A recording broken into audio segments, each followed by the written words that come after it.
Olá pessoal, muito boa tarde a todos vocês que nos estão acompanhando ao vivo em mais um evento aqui da Nova Concursos. Meu nome é Fábio Tadeu Roque, sou professor aqui da casa, sou advogado e professor de Direito, tenho especialização na área de Direito Processual, sou mestre em Direito Empresarial e juntos, nesta hora, a partir da hora que eu começar a falar do tema, nós vamos falar por 60 minutos do tema conhecimentos bancários para você que está estudando, está se aprofundando nos estudos para o concurso do Banco do Brasil que vem aí. Detalhe, vamos às primeiras colocações para eu começar o nosso estudo. Um aviso importante, a nossa aula terá 60 minutos a partir do momento que eu começar a falar. Ponto. Daí em diante, você vai ter aqui comigo os principais tópicos para a sua prova, mesmo porque o curso de conhecimentos bancários não dá para falar tudo em uma hora, mas dá para falar grande parte do material, dá para eu dar a você aí uma boa base para que você tenha um bom preparo para o seu concurso público. Se você quiser, nós estamos produzindo aí o nosso conteúdo aqui na Nova, venha conosco e você terá não só a minha aula, o meu conteúdo, mas o conteúdo aí de todos os nossos professores preparados para esse impacto aí do Banco do Brasil, esse concurso que vem aí. Outro detalhe, existe um material de apoio, sim, existe. Este material que eu vou usar aqui, você tem no meu site. Mas Fábio, peraí, onde é que eu pego isso? Coloca na tela para mim, por favor. Eu vou deixar, aliás, já está no blog, no fabiotadeu.net. Basta acessar fabiotadeu.net e lá no blog você pode pegar esse material de apoio que eu vou usar a partir de já. E lá, cuidado que lá também, vem para mim um instantinho, porque lá também tem para aqueles que já estão conosco no curso tradicional, no curso regular, tem todo o material completo de conhecimentos bancários. Ah, professor, eu vou pegar os dois. Ok, pode até pegar os dois, não há problema nenhum. Mas você precisa de uma base, por isso que eu falei, venha conosco estudar aí conhecimentos bancários e todo o conteúdo do Banco do Brasil aqui com a Nova, que você terá aí um bom preparo. No meu site, repito, pegue o material de apoio desta aula, que está bem condensado, claro, 60 minutos, mas eu vou trazer a você as principais informações. Outro detalhe, põe na tela para mim, por favor. A aula já falei que são 60 minutos, nós vamos falar de alguns tópicos do edital. Se você tiver algum tipo de problema, algum tipo de dúvida, o meu e-mail está aí na tela, professor@fabiotadeu.com. Mande o seu e-mail e no que eu puder ajudar, conte comigo. Nós vamos juntos aí até o seu sucesso profissional. No meu site você tem inclusive meu WhatsApp, mas calma, porque eu tenho aí um monte de coisa também para resolver, então o WhatsApp eu não leio sempre, não respondo tudo tão rápido quanto gostaria. Mas fica aqui todas os primeiros avisos. Ok. Então, a partir de agora, já nesse momento, no meu relógio, 5 horas agora e 4 minutos da tarde, nós vamos começar 60 minutos de aula de conhecimentos bancários. Os tópicos da sua prova, os tópicos para a sua matéria serão estes. Vai na tela para mim, por favor. São esses 10 tópicos que estão aí. No material você tem os 10 tópicos e aqui nós vamos falar dos 10 tópicos, claro que de maneira resumida, mas vamos falar. E já vou começar juntando esses 3. A estrutura do Sistema Financeiro Nacional, nós falamos do Conselho Monetário Nacional, do Copom, Comitê de Política Monetária, do Banco Central do Brasil e da Comissão de Valores Mobiliários. Detalhe, na sua prova, no seu edital, existe esta subdivisão. Aqui no curso e aqui comigo nós vamos tratar desses 3 primeiros tópicos juntos, como uma estrutura do Sistema Financeiro Nacional. E dentro do curso que eu tenho mais tempo para falar, eu lhe explico com muito mais detalhes tudo isso. Vamos começar. Na tela, por favor. A estrutura do Sistema Financeiro Nacional. Vamos a ela. Aonde eu acho isso? Existe uma lei, a Lei 4.595 de 1964, que trata da reforma bancária. Lá no artigo 17, a partir daqui eu tenho o conceito de instituição financeira. O que é uma instituição financeira? E atenção que esse conceito cai na sua prova. Faça print dessa tela se não pegar o material. São pessoas jurídicas públicas ou privadas que tenham como atividade principal ou acessória o que? A coleta, intermediação ou aplicação de recursos financeiros próprios ou de terceiros em moeda nacional ou estrangeira e a custódia, e a custódia de valor de propriedade de terceiros. Detalhe. Outra coisa que eu tenho que te dizer, aproveitar que eu já falei disso. Nós vamos ter uma aula muito conceitual, é uma aula repleta de conceitos, portanto, atenção. Quando eu falo de instituição financeira, eu estou falando de pessoas físicas ou jurídicas que trabalham com dinheiro. Dinheiro próprio ou dinheiro de terceiros. Aquele que mexe com dinheiro, seja ele próprio ou de terceiros, recursos financeiros próprios ou de terceiros, em moeda nacional ou estrangeira, sim, isto é uma instituição financeira. Ok, beleza. Isto é o primeiro conceito grande de conhecimentos bancários, que é daqui que parte tudo. Volta na tela, por favor. No parágrafo único, você vê que equiparam-se, isto é, igualam-se as instituições financeiras, isto é, igualam-se à situação de instituição financeira, pessoas físicas que exerçam qualquer das atividades referidas neste artigo de forma permanente ou eventual. Portanto, todo aquele que mexe com dinheiro próprio, que mexe com dinheiro alheio em caráter de instituição financeira, leia-se, em moeda nacional ou estrangeira, aquele que mexe com banco, vamos tratar dessa forma, essa pessoa que vai fazer investimentos com o dinheiro dela ou de alguém, também é considerado uma instituição financeira para todos os fins. Aí, nós falamos no curso com todos os detalhes sobre as autoridades monetárias. Vai na tela, por favor, porque olha só, as autoridades monetárias, em especial o Conselho Monetário Nacional, esse é o órgão máximo de todo o sistema financeiro nacional. Quais são as suas competências? Isto cai na sua prova. As competências do Conselho Monetário Nacional são estabelecer diretrizes gerais das políticas monetária, cambial e creditícia, regular as condições de constituição, funcionamento e fiscalização das instituições financeiras, disciplinar os instrumentos de política monetária e cambial. Aí você me pergunta, professor, eu preciso saber isso? Eu vou direcionar você. E como é que você tem que saber? Você tem que saber que o Conselho Monetário Nacional tem 3 grandes competências. A primeira delas é estabelecer diretrizes gerais, isto é, vai estabelecer como é que vai andar, como é que vamos trilhar, como é que nós vamos traçar os caminhos da política monetária, da política cambial e da política de crédito nacional. Primeiro caminho. Segundo caminho, as condições de constituição, funcionamento e fiscalização. Em especial a fiscalização das instituições financeiras. Isso quer dizer, o Conselho Monetário Nacional vai fiscalizar o bom andamento de todas as instituições financeiras. Para quê? Para que o país ande, para que o país cresça.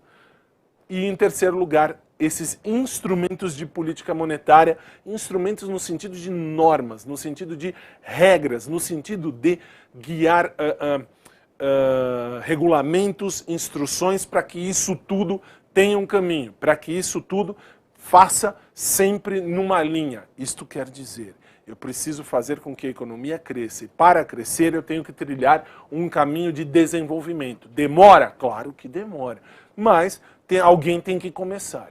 Ótimo. E depois? Vai na tela, por favor, porque depois eu tenho a composição. E isso cai na sua prova também, esse em especial, isso aqui, ó. A composição do Conselho Monetário Nacional. O presidente do Conselho Monetário Nacional é o ministro da Fazenda. O ministro do Estado, o ministro do Planejamento e do Orçamento, ele é apenas um servidor que atua junto ao Conselho Monetário Nacional e o presidente do Banco Central faz serviços de secretaria. O que é que você precisa saber para a sua prova? Para a sua prova você tem que saber que o presidente do Conselho Monetário Nacional é o ministro da Fazenda. O ministro da Fazenda que estiver agora, hoje, já em exercício, ele é o presidente do Conselho Monetário Nacional. Mas o ministro do Planejamento e o ministro do Orçamento, o ministro do Planejamento e do Orçamento, ele participa da composição do Conselho Monetário Nacional.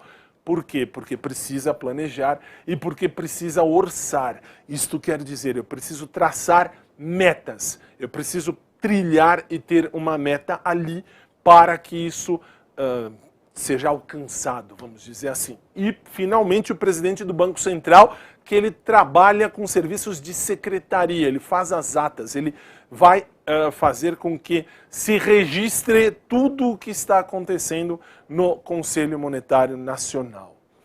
Volta na tela, por favor. Aí nós falamos das atribuições. Faça um print, por favor, desta tela, porque esta tela vai cair na sua prova. As atribuições são, preste atenção, nos verbos. Atribuições.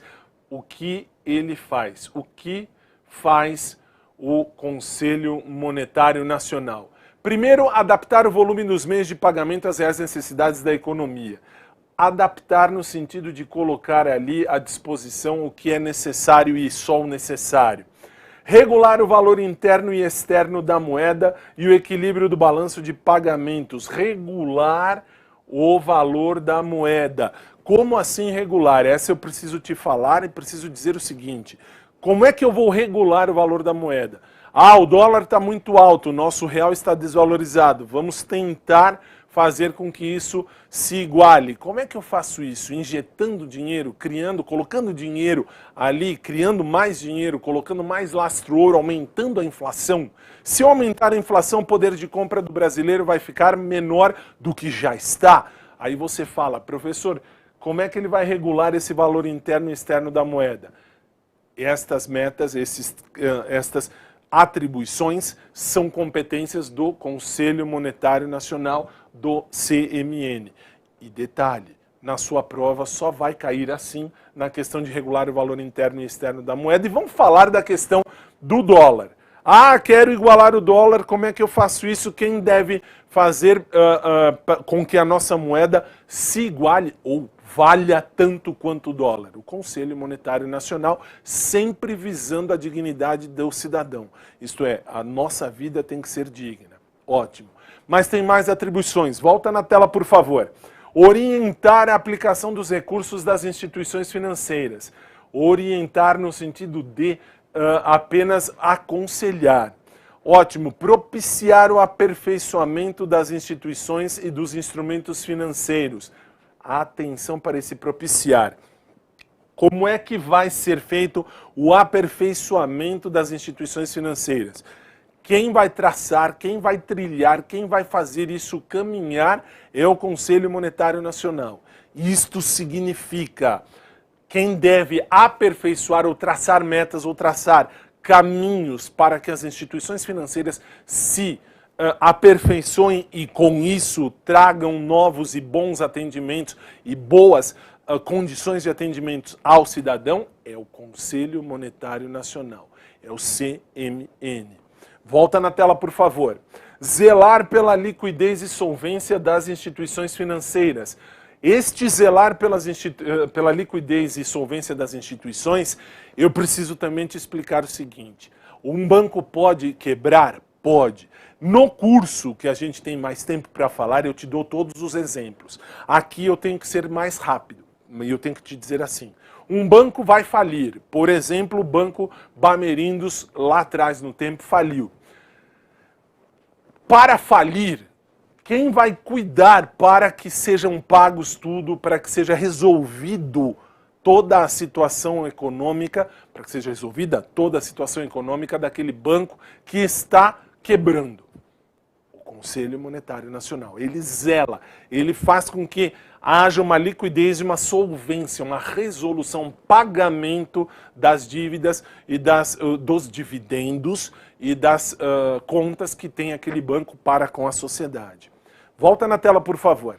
Coordenar as políticas monetária, creditícia, orçamentária e da dívida pública. Só um detalhe, esse coordenar as políticas, isto quer dizer traçar caminhos, traçar metas. Eu vou voltar sempre nessa de metas, porque o Conselho Monetário Nacional cria metas. Aprovar os orçamentos monetários preparados pelo Bacen e estabelecer as metas da inflação.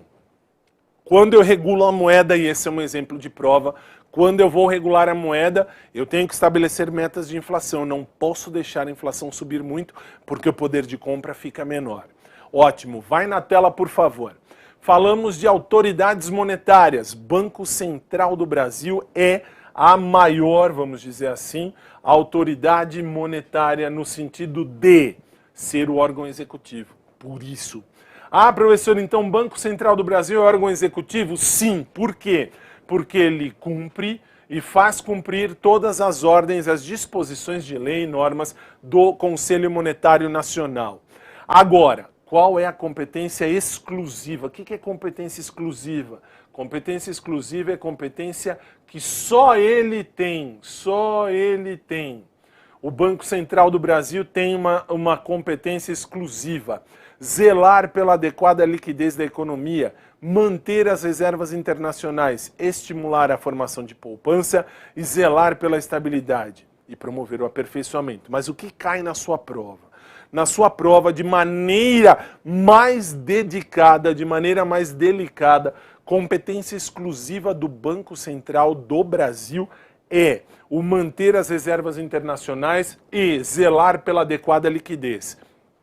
Esta liquidez da economia significa eu preciso trilhar um caminho para que a economia traga vida digna a nós todos cidadãos. E mais, estimular a formação da poupança. Poupança no sentido de fazer com que as pessoas conscientizem-se que é preciso guardar dinheiro. É preciso, se você ganha 10, não gaste 11. Ganha 10, gaste no máximo 9. Guarde um, deixa ali. Ah, professor, mas é difícil. Eu sei que é difícil. Mas aí está a função do Banco Central. Estimular a formação da poupança no sentido de guardar recursos. Tanto as empresas, quanto principalmente nós, enquanto cidadãos. Volta na tela, por favor. Eu tenho ainda como atribuições, e essas são atribuições gerais, a emissão do papel moeda e da moeda metálica. Aqui está a principal das atribuições. Eu vou me centralizar nessa mais porque eu tenho muita informação para passar. Então, assim, uma das atribuições mais importantes é a emissão do papel moeda e da moeda metálica no sentido literal. Quem coloca dinheiro no país é o Banco Central. Ele é quem vai colocar a moeda em circulação. Ele cria como ele extingue. Por exemplo, a moeda, a nota de R$1 que nós tínhamos era uma nota que existia, o Beija-Flor, e ele foi extinto. Por que foi extinto?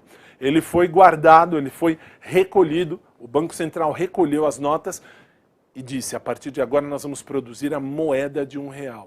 Ele é quem vai fazer a emissão do papel moeda. E mais, ele vai exercer a fiscalização das instituições financeiras. É ele que também autoriza o funcionamento das instituições financeiras. Sabe aquele banco lá, o banco digital que tem por aí, que agora eu não posso te dar nome, mas você sabe, aqueles bancos digitais que tem por aí que você fala, vou entrar nessa conta que não tem taxa, não tem nada, é só pela internet. Quem autoriza o funcionamento desse banco é o Banco Central do Brasil. Vai na tela, por favor. Aí eu tenho como especial atenção exercer o controle de crédito e exercer a fiscalização das instituições financeiras, autorizar o funcionamento das instituições financeiras e, atenção, controlar o fluxo de capitais estrangeiros no país. Quando você faz vídeos no YouTube, por exemplo, você está nos assistindo no YouTube, ok? Você fala, Fábio, e aí, eu ganho dinheiro? Cada visualização do vídeo dá um dinheiro para quem produz o vídeo. Aí você fala, e daí? O dinheiro vem para o Brasil. Para entrar no Brasil, tem que passar pela ciência do Banco Central do Brasil. Não importa o que seja, ou como seja, ou quanto seja. Cada visualização gera em média 23, 22 centavos de dólar por visualização. Então, esse dinheiro é guardado e o YouTube transfere para a conta da pessoa, enfim, para que a pessoa possa receber. Mas o Banco Central do Brasil tem que ter noção do fluxo de capital estrangeiro no país, a entrada e saída deste capital. Vai na tela, por favor. Eu tenho ainda as características, e isso, faço o print dessa tela porque cai na sua prova. O Banco Central do Brasil é o banco dos bancos. Por quê? Porque ele realiza as operações de redesconto de liquidez e ele, em especial, recebe o depósito compulsório dos bancos comerciais. Isto significa, o Banco Central do Brasil, ele é o banco dos bancos, porque ele centraliza nele mesmo os depósitos compulsórios. Todo o banco tem que fazer um depósito obrigatoriamente ao Banco Central. Não tem como escapar. Mas tem mais, vai na tela, por favor. Eu tenho o Banco Central do Brasil como gestor do sistema financeiro nacional. Por quê? Porque ele vai normalizar, autorizar, fiscalizar e intervir dentro do quesito do sistema financeiro nacional. Ele também executa a política monetária quando controla fluxos e liquidez do banco emissor ou quando emite e controla o fluxo da moeda. Como é que ele executa, então, a política monetária? Ele executa, por exemplo, quando eu falei para você que ele liquida e vai dar solvência a um banco que está quebrado, nesse sentido ele está sendo um executor da política monetária. Mas tem mais, volta na tela, por favor. Eu tenho um agente financeiro do governo. Por quê? Porque o Banco Central é que financia o Tesouro Nacional. Além de administrar a dívida pública, além de fazer a gestão e ser o fiel depositário das reservas internacionais do país. O que é que você precisa entender? Ele é um agente financeiro do governo porque toda a operação financeira da administração pública se centraliza no Banco Central. Ótimo. Vai na tela para mim, por favor. Aí eu tenho o Comitê de Política Monetária do Banco Central. E aí ele tem essa composição que você vê aí na tela. E você tem que ter especial atenção que ele é composto por 9 membros da diretoria colegiada do Bacen. 9 membros da diretoria do Banco Central compõem o Copom. São eles, além deles, aliás, desculpe, os chefes de departamento que também compõem o Comitê de Política Monetária do Banco Central.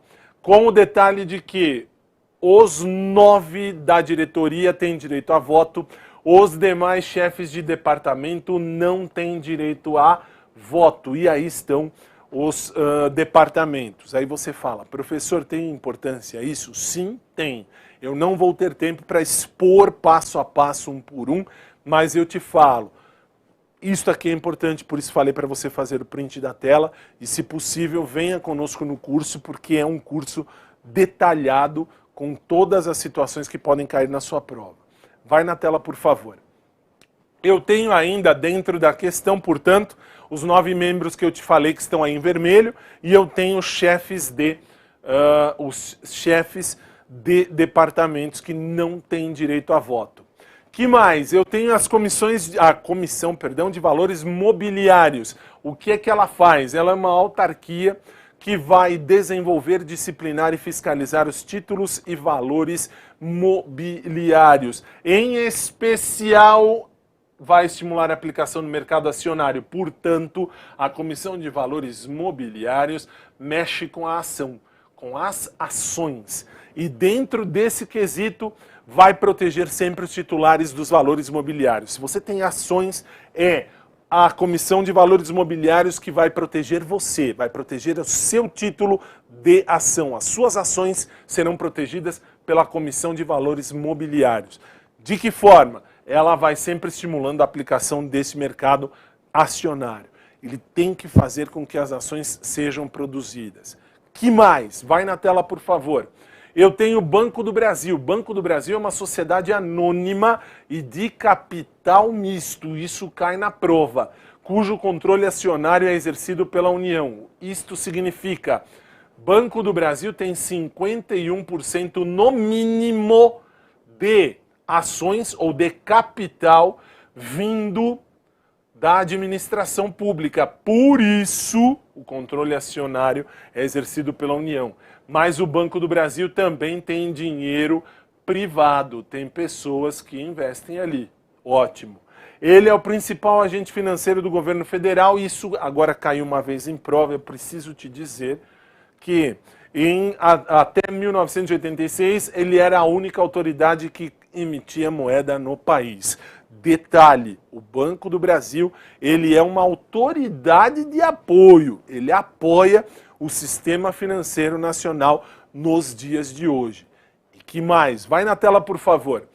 Quais são as funções do Banco do Brasil? Ele é um agente financeiro do governo federal. Por quê? Porque ele recebe os tributos, ele recebe rendas federais. Ele é um banco comercial. Por que que ele é banco comercial? Porque ele mantém conta corrente.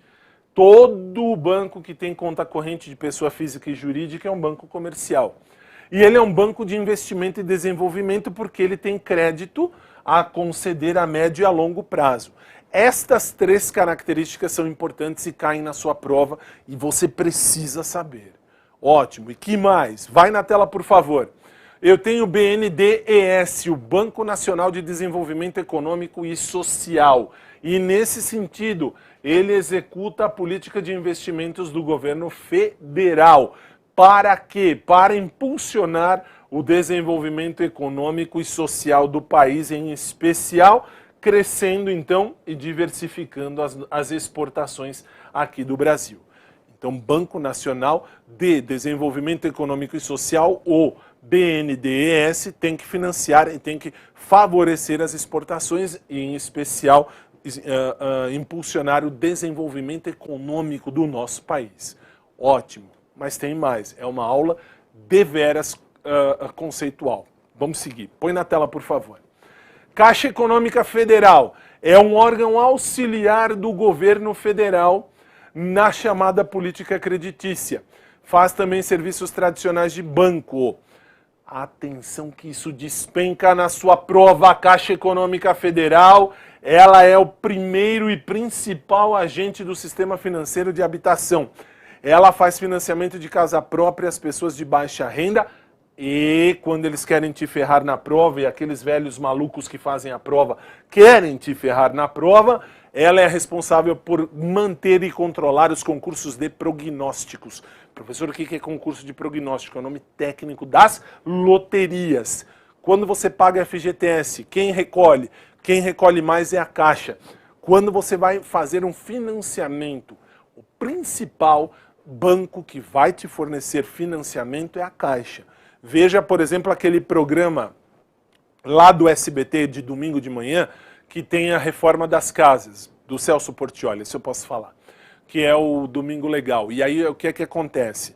Ali dentro você vê que ele faz essa reforma de casa e fala, olha, a Caixa financia não sei o quê. Claro, a Caixa é o principal e mais importante financiador de imóveis do Brasil. Ótimo. Vai na tela, por favor, vamos seguir. Eu tenho o Conselho de Recursos do Sistema Financeiro Nacional.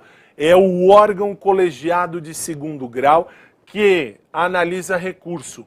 O Conselho de Recursos do Sistema Financeiro Nacional, ele vai analisar apenas recursos. Por quê? Vem para mim, por favor, porque este conselho, se você já teve um não, você teve um não no sentido de não ter tido a concessão do crédito numa primeira instância, num primeiro momento, você falou, puta, não tô feliz, eu quero recorrer, achei isso uma desgraceira. Resultado, você vai ingressar com recurso. Vai dizer, eu tenho direito ao financiamento. E aí? E aí quem vai julgar? Esse conselho. Ótimo.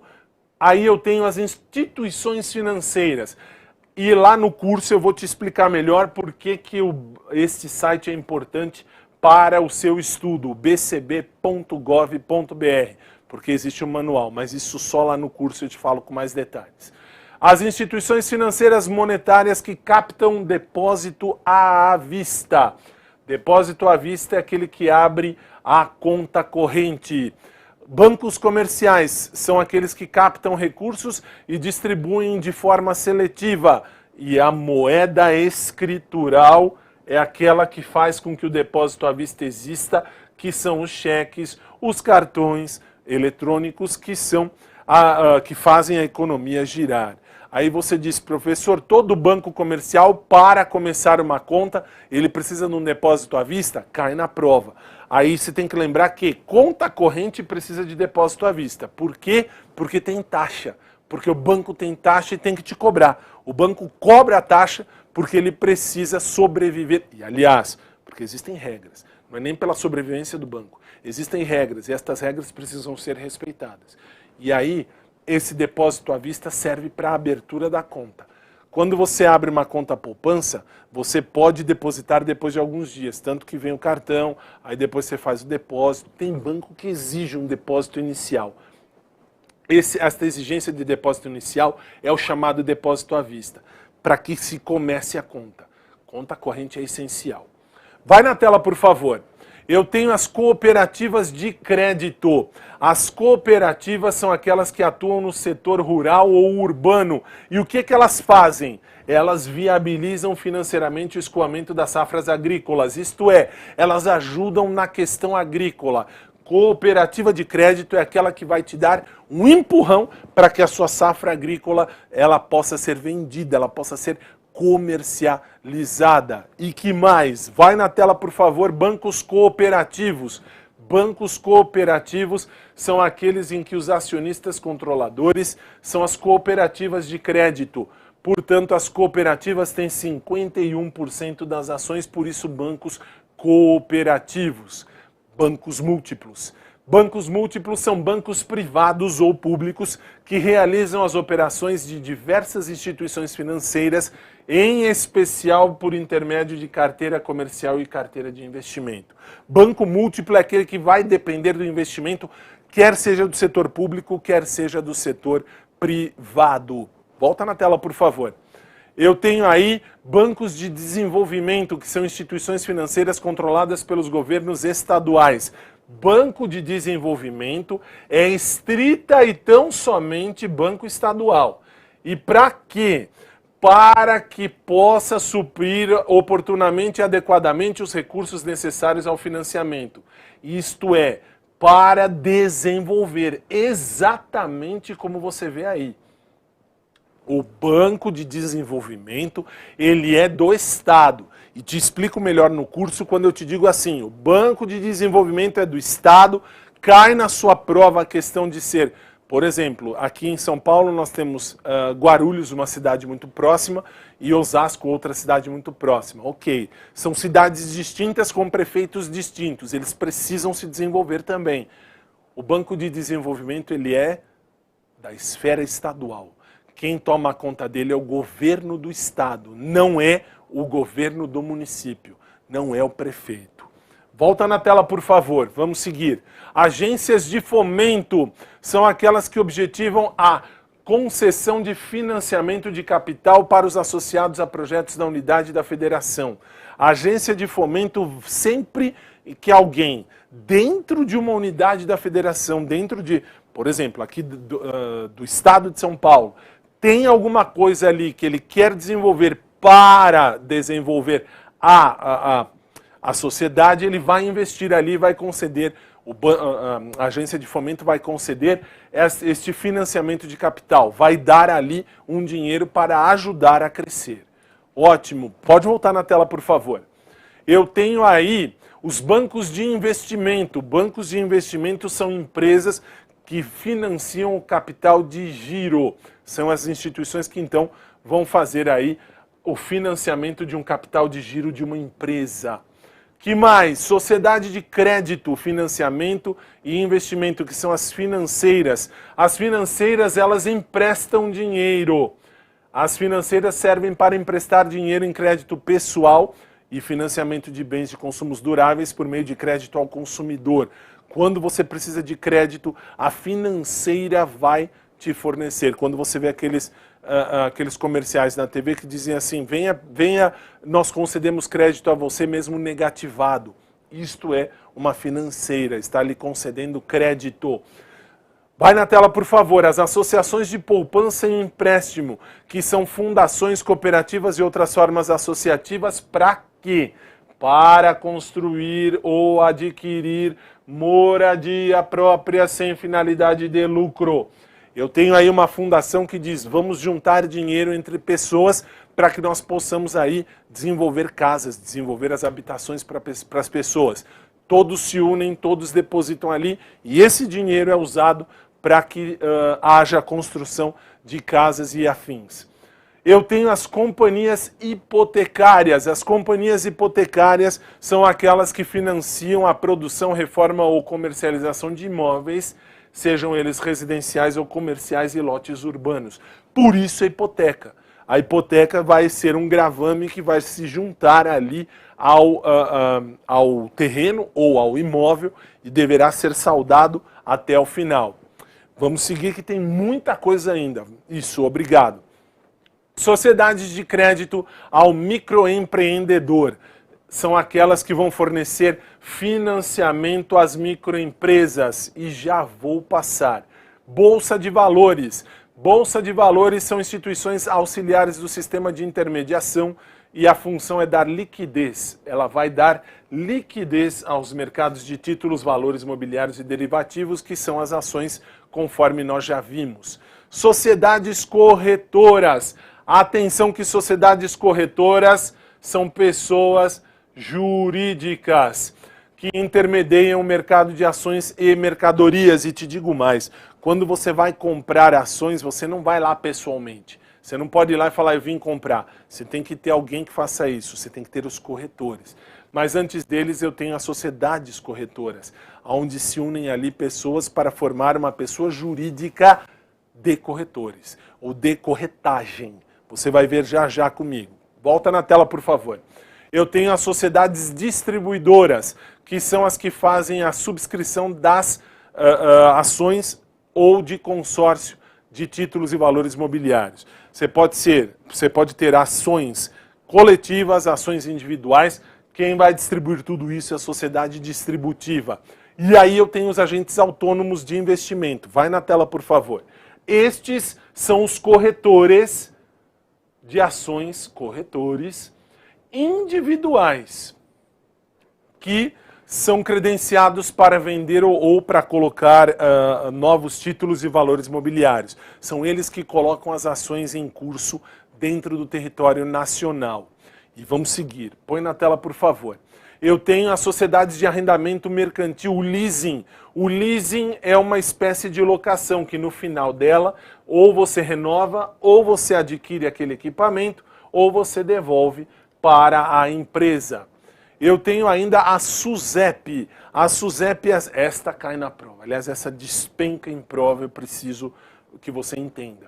Superintendência de Seguros Privados. Ela vai controlar e fiscalizar os mercados de seguro, previdência privada aberta, capitalização e resseguro.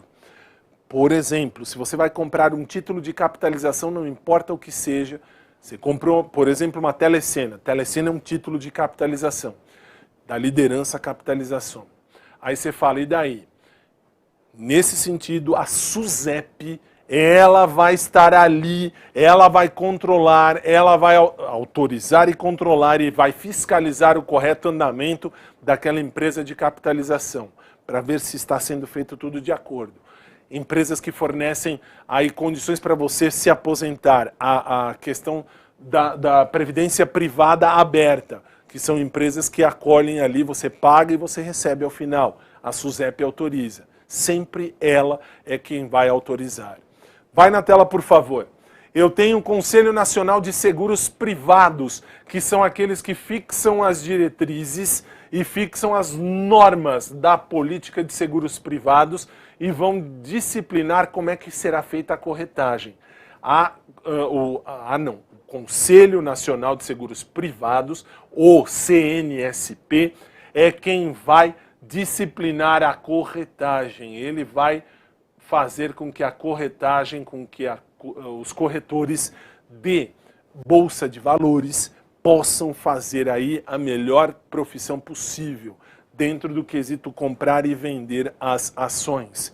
Vai na tela, por favor. Eu tenho companhias de seguro, que são aquelas que administram riscos com obrigação de indenizar se ocorrer perdas e danos dos bens dos segurados. Se você fez algum seguro de qualquer coisa na sua vida, você sabe o que é um seguro. Seguro de carro, seguro de vida, seguro de casa, você já entende o que é isso, eu não preciso me prender muito a esse detalhe. Volta na tela. Sociedades administradoras de seguro saúde.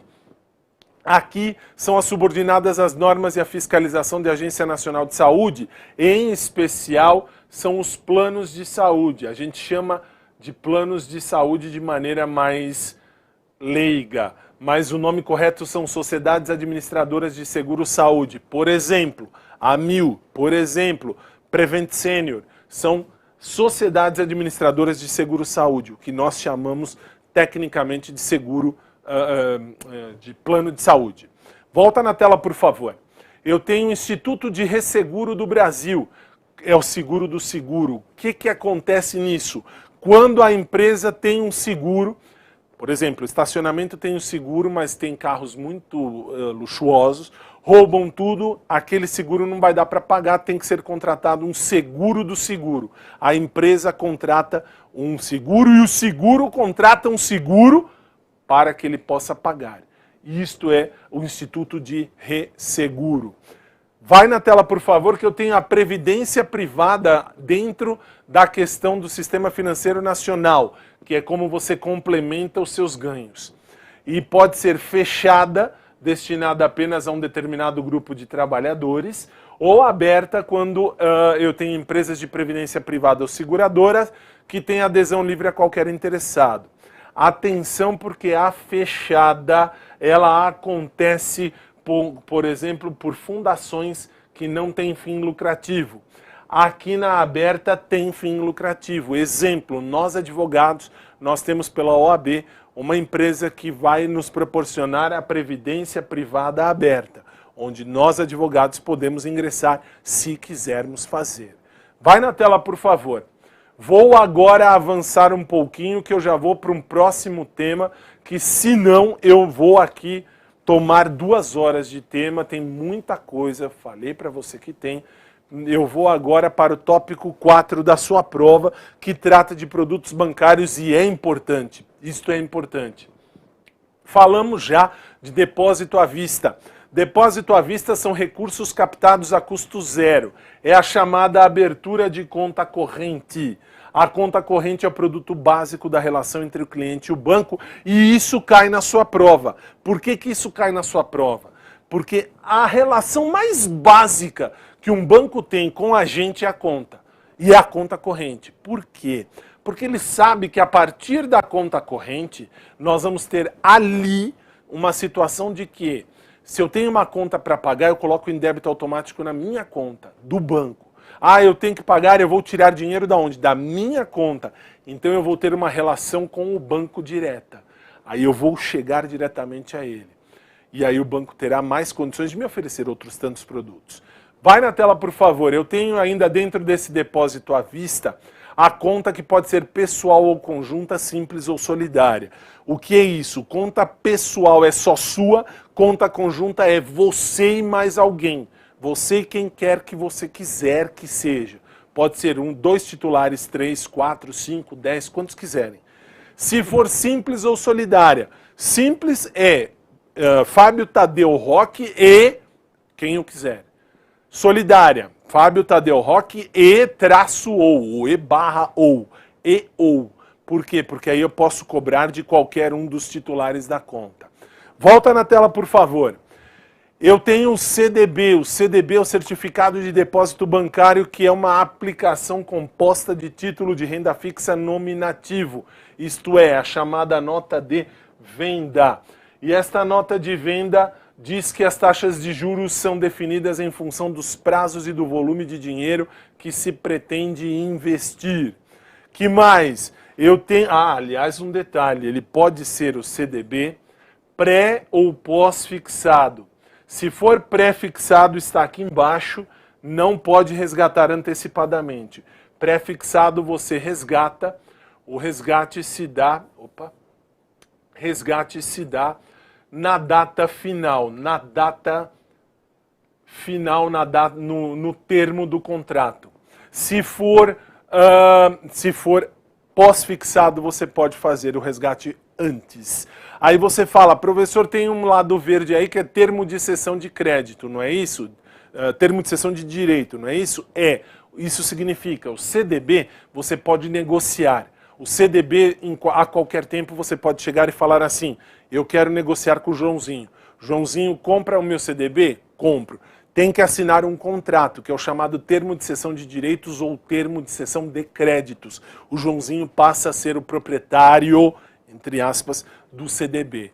Mas aí eu tenho o RDB. Vai na tela, por favor. O RDB é o recibo de depósito bancário. E esse recibo de depósito bancário também pode ser pré ou pós-fixado, por conveniência de quem investe. E não pode ser negociado antes do seu vencimento. Detalhe, o RDB é personalíssimo. E isso eu te explico com mais calma no curso, que eu tenho muito mais tempo para falar. E te digo assim, o RDB é seu. Você só vai negociar com o banco ao final. Você não pode negociar com terceiros. Terceiros só podem entrar no CDB. Aqui eu não tenho tempo para entrar em mais detalhes, mas tenho que objetivar o seu estudo. Vai na tela, por favor. Eu tenho a cobrança e pagamento de títulos, boletos e carnês, que é o carro-chefe do relacionamento dos bancos. Os boletos são emitidos pelo banco e até o vencimento podem ser pagos em qualquer local e após só no banco emissor. Detalhe, cai na sua prova quais são as vantagens que eu tenho dentro da questão de cobrança e pagamento de títulos e boletos bancários. Para o banco vai ter um aumento de depósito à vista, isto é, vão ter mais contas. Quanto mais conta você tem, ou melhor, você não, quanto mais contas o banco tem, você pode movimentar o seu dinheiro de maneira tranquila. Isto é, você pode chegar e falar, eu quero que pague aquela conta, net, internet, Claro, Oi, Vivo, etc. Você pode pôr tudo ali para pagar. Para o banco isso é vantagem. E aí tem uma inexistência de um risco, de um alto grau de risco. Então o crédito do banco está ali firme e forte. Para você, enquanto cliente, isso cai na prova. Vai na tela, por favor. Para você que vai pagar um boleto, você tem a capilaridade da rede bancária. Isso é, você pode pagar em qualquer banco. O crédito é imediato dos títulos cobrados. Se você paga em qualquer banco até a data do vencimento, você pode ir onde quiser, pode pagar como quiser. É vantagem para você e cai exatamente assim. E o crédito imediato dos títulos cobrados. Aí eu tenho, vai na tela para mim, por favor, a arrecadação de tributos e de tarifas públicas. Os bancos e os Correios fazem arrecadação de tributos. Por que os Correios? Porque os Correios são correspondentes bancários. Os Correios podem. Internet Banking, atenção para isso. Internet Banking está aqui. A chave da questão da sua prova está aqui. O banco vai interagir com você, só que a partir da sua senha, da password, da senha. Se você digitou a senha do seu banco, você pode usar no seu celular ou na internet o banco de maneira total, como se você estivesse ali. Isso é Internet Banking. Por que eu estou dizendo isso? Porque tem o banco virtual e cai na prova. E isso despenca. Já já eu vou falar do banco virtual, porque antes eu tenho o banco remoto. Vai na tela para mim, por favor. O banco remoto é quando você vai, por exemplo, sacar ou depositar no caixa eletrônico. Ah, professor, eu vou sacar e eu vou depositar dinheiro. Você vai sacar ou depositar fora do banco físico, você está usando um banco remoto. Ah, aquela agência não, aquele 24 horas. Isso é legal? É legal, é um banco remoto. Porque você vai lá e você saca, você deposita, você faz alguma transação ali, isso é banco remoto. Tem uma diferença básica, porque aí eu tenho ainda que te falar um detalhe. Existe o DDA. DDA é o débito direto autorizado. O que significa DDA? DDA se o banco emissor do boleto, por exemplo, você tem um boleto de plano de saúde. Seu plano de saúde tem conta, por exemplo, no Bradesco, tá bom? E aí, E aí você também tem conta no Bradesco. O que faz o Bradesco então?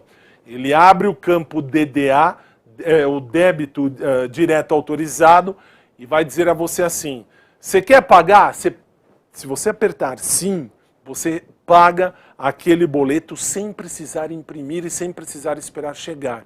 Isso já vai automaticamente para sua conta. Só poupa a impressão de um novo documento. Volta na tela, por favor. Aí eu tenho o banco virtual e aí vem a diferença do Internet Banking. Aonde não tem um banco físico, tem um banco virtual. Telefone, internet, só que qual é a grande diferença do Internet Banking para o banco virtual? Banco virtual você vai conversar ou você vai digitar na internet e até o seu dinheiro poderá ser mandado para sua casa via motoboy. Aí a chave de questão de prova. O banco virtual é aquele que você pede o serviço e o motoboy leva na sua casa, inclusive dinheiro.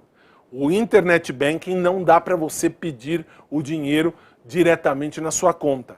Você não tem como receber esse dinheiro diretamente na sua casa, perdão. Isso não dá, não tem como.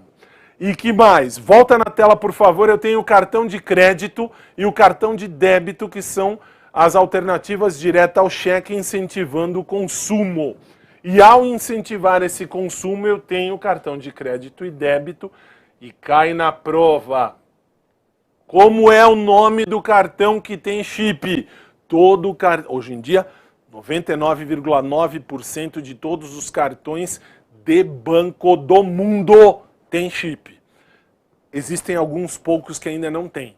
Cartão que não tem chip é cartão normal. Cartão que tem chip é chamado de cartão inteligente. Cai na sua prova. Isso é questão de prova. Volta na tela, por favor. Eu tenho as afinidades que as marcas e os logotipos vão fornecer algumas vantagens e privilégios extras, só que o que me interessa está aqui no verde, que cai na sua prova, que é o chamado co-branded. O co-branded é o programa de incentivos. Por exemplo, você paga com o cartão de crédito Shoptime, Ponto Frio, Casas Bahia. Você pagou? Paguei. Eles te devolvem um dinheiro da AME. A AME é aquele programa de incentivos deles. Compra que eu te dou de volta uma parte do dinheiro. Ou milhas de viagem. Você compra e cada ponto se transforma em uma milha, ou cada ponto se transforma em algum valor para você trocar por um presente. Isso é co-branded. Isso cai na sua prova. Vai na tela, por favor. Crédito Rural é o banco diretamente relacionado aos produtos agropecuários. Vou passar, porque agora aqui me interessa. Caderneta de poupança tradicional é a forma de investimento de baixo risco. E aqui é o que me interessa. O que é uma caderneta de poupança? É todo aquele investimento que gera um baixo risco. Por quê? Porque você está lá para ganhar. Você está lá para receber. Você quer ganhar, mas você se contenta em ganhar pouco. Ok? É seu direito. Então você investe em caderneta de poupança tradicional, pessoa física ou pessoa jurídica. Mas eu tenho a caderneta de poupança vinculada. Vai na tela, por favor. A vinculada, ela depende de metade do valor do imóvel. Como assim? Eu tenho o sonho de comprar uma casa. Ok, você vai comprar uma casa. E aí? E aí, para você comprar essa casa, você precisa ter metade do dinheiro, mais ou menos a metade do dinheiro, investido nessa poupança. Essa poupança se chama vinculada. Vinculada no sentido de, ela vai vincular o seu dinheiro à carta de concessão de crédito do banco. O banco financia o restante, você vai financiar, você vai pagar a metade e o banco vai financiar a outra metade, porque aí o risco é menor.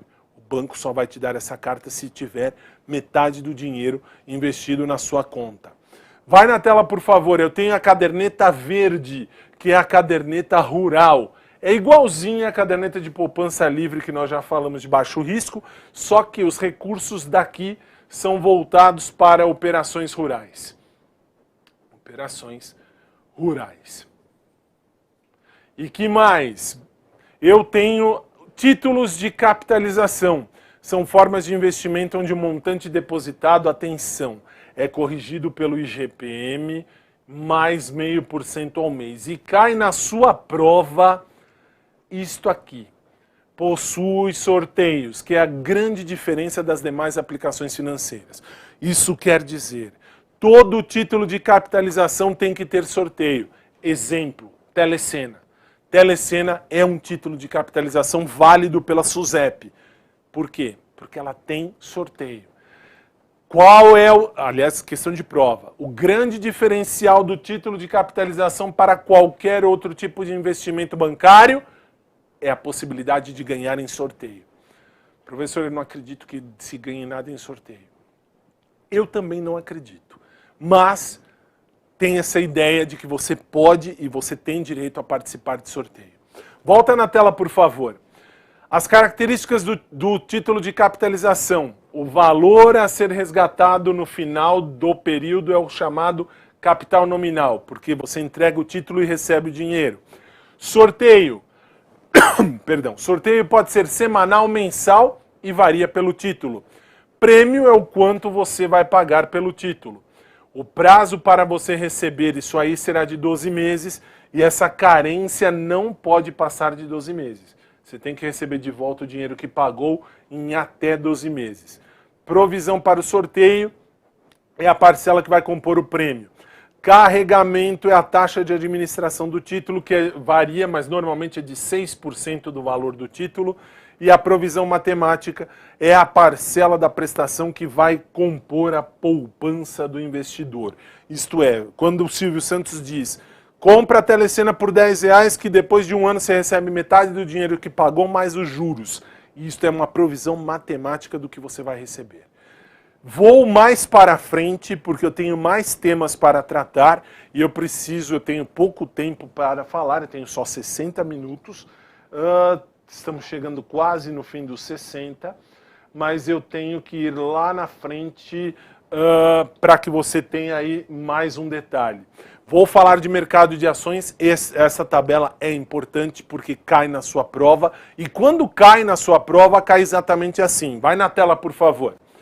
No mercado de opções, que é o mercado de compra e venda de ações, você tem a opção de compra de ações, que é o direito de comprar ações pelo titular, e quem lança é quem vai vender. Isto quer dizer, o lançador é a empresa. Eu tenho uma empresa que vai jogar ali no mercado de ações, ela vai jogar algumas ações. E aí quem vai vender as ações é o lançador, leia-se a empresa. Quem vai comprar é você titular por intermédio do corretor. Mas eu tenho a opção de venda. O que é a opção de venda? Vai na tela, por favor. Eu tenho aqui o direito que eu tenho de vender ações. Quem vai comprar a ação? A empresa. Professor, então peraí. Num belo dia eu vou lá e compro ações da empresa porque eu quero e a empresa tem que comprar, tem que vender para mim. Ok. Num outro dia, eu cismei que eu quero vender as minhas ações. Eu não quero vender para terceiros, eu quero vender para a empresa. Eu posso? Pode, a empresa tem que comprar. Ótimo, isso tem que ficar bem claro na sua vida. Aí agora vamos para o tópico número 6, noções de mercado de câmbio, que é importante, tenho aqui alguns detalhes importantes para a sua vida. Vai na tela, obrigado. Câmbio é toda operação em que tem a troca da moeda. Eu vou trocar a moeda nacional por qualquer outra estrangeira ou vice-versa. Cuidado, pode parecer idiota o que eu vou falar, mas muita gente erra. Se você vai numa casa de câmbio e diz assim, eu tenho $10, eu quero trocar por reais. Você pode? Você pode. E quando você faz isso, o que você está fazendo? Você está fazendo uma operação de câmbio. Pode parecer idiota, mas muita gente erra nesse sentido. Porque o povo fala, quero trocar real por dólar, vou comprar dólar. Você vai fazer uma operação de câmbio que vai trocar moeda nacional por outra estrangeira. Mas o vice-versa também dá. Também é uma operação de câmbio. Cuidado com isso na sua prova. Volta na tela, por favor. Eu tenho dentro do comércio internacional os exportadores, que são os turistas estrangeiros. eu tenho e os importadores, aqueles que transferem do exterior. Por exemplo, tem gente que compra um monte de coisa da China. Nossa, professor, tem? Tem. Tem aí uns aplicativos em celular que você vai ter aí a China para cima, para baixo, enfim. Quando você compra alguma coisa da China, você se torna uma pessoa que recebe divisa. O que é receber divisa? Você está importando, você está trazendo para o Brasil. Você é uma pessoa que recebe divisa. Quem é a pessoa que produz divisa? É o chinês. Por que é o chinês? Porque ele está dando algum material da China para fora. Se fosse do Brasil para fora, seria a pessoa que exporta. Quem manda para fora é quem está produzindo divisas. Vai na tela, por favor. Eu vou dispensar o respaldo documental quando eu for fazer uma operação de câmbio. Leia-se, quando eu vou trocar moedas, eu tenho que o equivalente até 3 mil dólares não precisa ser documentado. Toda transação tem que ser documentada. Mas se você chegar numa operação, numa casa de câmbio e falar, eu quero trocar 10 dólares, eles não vão precisar anotar e enviar isso ao Banco Central. Não, eles vão apenas fazer a troca e acabou. Ah, eu quero trocar quanto? 5 mil dólares. Aí é necessário anotar e dizer, Joãozinho da Silva trocou tanto por 5 mil dólares. Ótimo. Vai na tela para mim, por favor, porque agora eu vou aqui. As instituições que podem operar no mercado de câmbio e operações que podem realizar. Faça o print dessa tela, que isso cai na sua prova. Estas são as instituições que podem fazer qualquer tipo de operação de câmbio. Qualquer tipo de operação de câmbio. Faça o print da tela que aqui não tenho que explicar. Agora, as operações que podem ser realizadas. Atenção, isso também cai na sua prova. Os bancos podem fazer o quê? Podem fazer todas as operações previstas para o mercado de câmbio. Isto é, para a troca da moeda. Troca da moeda. É o mercado de câmbio, é trocar moeda. O Banco de Desenvolvimento pode fazer todas as operações que o Bacen autorizar. Os bancos, exceto a Caixa Econômica Federal, pode fazer todas as operações do mercado de câmbio. Sociedade Corretora de Título e Valor Mobiliário. O que é que eles fazem? As operações de câmbio com clientes para liquidação até 100 mil. Se você tem 100 mil dólares e quer trocar por ações ou quer trocar, de repente, por moeda, uma sociedade corretora vai fazer essa troca de 100 mil dólares por outra moeda e qualquer outra operação no mercado interbancário. Isso quer dizer, eu preciso de um terceiro para trabalhar por mim nesta circunstância. Vou um pouquinho mais, eu ainda tenho 1 minuto e um pouquinho da minha hora, mas eu vou avançar algumas coisas, não vou passar muito, mesmo porque o canal da Nova tem outro evento daqui a pouco. Coloca na tela, por favor. Atenção para esse detalhe que cai na sua prova e isso despenca. Os Correios, a empresa de Correios e Telégrafos é autorizada. Atenção para essa parte em verde. Ela é autorizada pelo Banco Central a operar com vales postais internacionais. Isto significa, primeira parte, você quer mandar dinheiro para fora. Você pode? Pode. Você quer receber dinheiro de fora. Ah, meu filho está morando no exterior e me mandou dólar. Pode? Pode, através de vales postais internacionais. Ele vai à empresa de correios lá do país onde ele estiver e coloca lá o dinheiro. É criado um vale postal. Esse vale tem o valor daquele dinheiro que você recebe na sua casa. O vale, você vai até o correio e troca. Primeira parte. Segunda parte, vai na tela, por favor. É o emissivo e é o receptivo. O que é emissivo? Você está emitindo, você está mandando para fora. Receptivo, você está recebendo de fora. Para liquidar rápido. Para liquidar de uma vez só.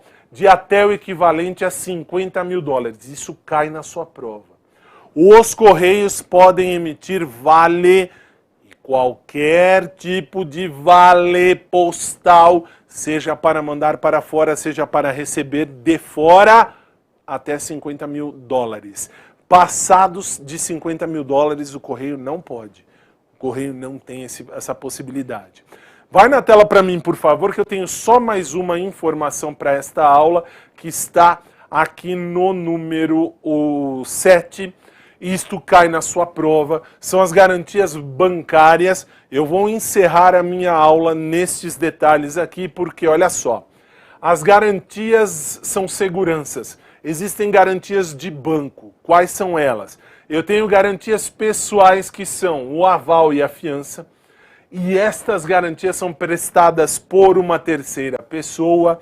E eu tenho garantias reais, que são hipoteca, penhor, alienação fiduciária e caução, que são garantias por bens ou títulos. E aí eu tenho um detalhe. Qual é o detalhe? Caução.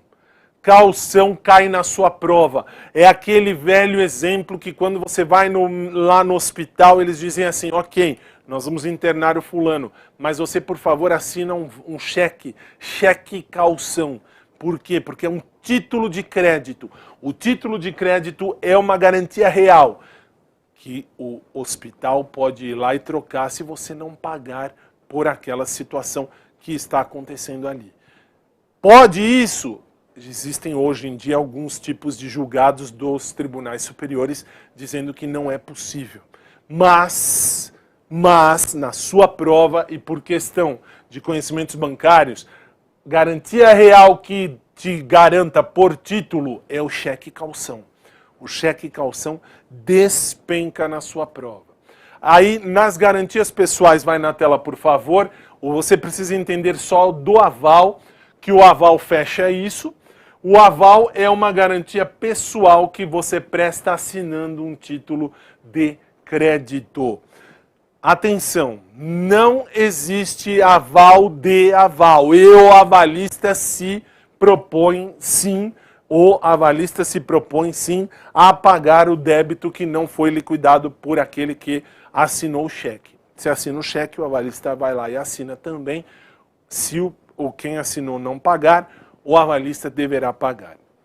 Minha gente, eu vou colocar um ponto final aqui. Por quê? Por questão de tempo. Mas eu vou repetir, deixa eu só colocar aqui para você. Eu cheguei bem perto do fim, quer dizer, não tão, mas bem. Lá no meu site, faz favor de colocar na tela para mim, obrigado. No meu site você tem esse material de apoio, fabiotadeu.net, esse material está à sua disposição. Nessa aula nós falamos de alguns tópicos do edital, o resumo está completo. E qualquer dúvida que você tenha, o meu e-mail está aqui à sua disposição, professor@fabiotadeu.net. Só mais um detalhe, se você precisar de qualquer tipo de auxílio em conhecimentos bancários, no que eu puder ajudar, mande e-mail ou lá no meu site tem meu WhatsApp, mas eu demoro um pouquinho para responder, mas respondo tudo. Qualquer dúvida, deixe aqui nos comentários, porque eu não vou ler agora, não tive tempo, não dá tempo, é um curso muito falado. E aí, assim, agora eu saio daqui dos estúdios da Nova e vou ler tudo, eu vou responder tudo aquilo que você postar aí. Fique tranquilo, fique tranquila. E também pelo meu e-mail ou pelo meu WhatsApp eu me comprometo a te ajudar. No mais, venha conosco, ingresse aqui, faça o nosso curso, porque eu vou ter muito mais tempo, eu vou te falar de tudo com uma riqueza de detalhes que você vai ter aí a sua aprovação certamente. No mais, minha gente, agradeço a Nova, agradeço a todos que me proporcionaram essa possibilidade de estar aqui. No meu relógio, 6h09 da noite. Desculpem, passei um pouquinho, mas foi necessário. E aí a gente se vê. Um forte abraço a todos, muito obrigado e até mais.